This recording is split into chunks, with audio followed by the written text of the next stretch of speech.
On the outskirts of a forgotten village stood an abandoned wedding hall, its once bright walls now cracked like old bones. Locals avoided the place, whispering that after midnight, a bride in a torn white gown wandered its corridors, searching for something or someone who could never return. No one dared to go near it, for they believed she was a restless spirit trapped between love and revenge. Years ago, the hall had been home to a colorful celebration. Strings of golden lights flickered, and the scent of roses filled the air. A young bride named Zara was getting married to the love of her life, Haroun.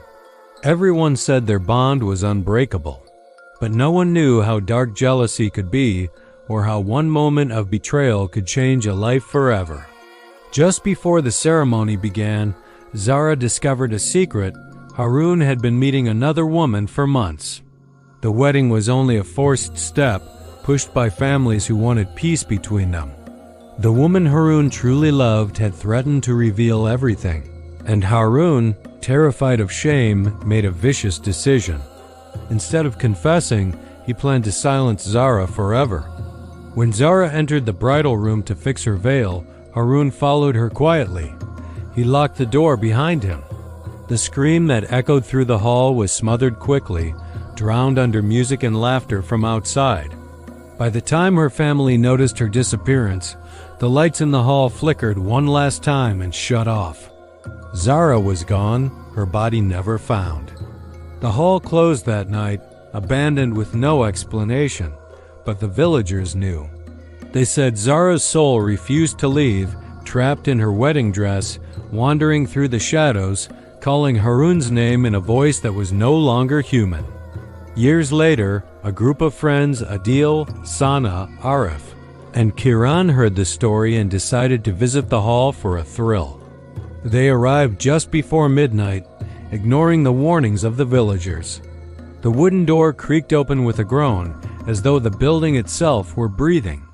Inside, dust covered everything like a thick blanket of forgotten memories. The air was icy cold, and Sana immediately felt a shiver crawl up her spine. "Let's go back," she whispered. "Don't be scared. These stories are just nonsense," Arif joked, though his voice wavered slightly. Adil led them deeper inside, holding a flashlight that flickered constantly. Their footsteps echoed unnervingly, as if someone else were walking right behind them. When they reached the bridal room, the temperature dropped so suddenly that Kiran's breath turned white. The mirror on the wall, cracked in 5 places, showed something strange. Their reflections appeared faded, almost transparent. And behind them, in the reflection, not in the room itself, stood a woman in a blood-stained bridal dress. Sana screamed and spun around, but no one was there. "It's the mirror," Adil said nervously. "It's old. It's playing tricks." But the reflection bride began moving closer, one shaky step at a time. Her veil floated like it was underwater, and her mouth hung open in a silent wail. Suddenly, the door slammed shut, trapping them inside. The room filled with the stench of rotten flowers, and the mirror shattered with a piercing shriek. Out of the shards of broken glass, the bride rose, her eyes hollow, her fingers long and twisted, her voice a whisper that chilled their bones. "Where is Haroun?" The friends froze, unable to speak. The ghost drifted toward Adil, brushing her icy hand across his cheek. "You came to witness my wedding," she whispered. "So now you will stay for eternity." One by one, she cornered them. The hall echoed with screams no one outside could hear. When the villagers found the hall the next morning, it was silent again. The friend's car remained parked outside, doors open, engine still running. But the hall was empty, as if they had never entered.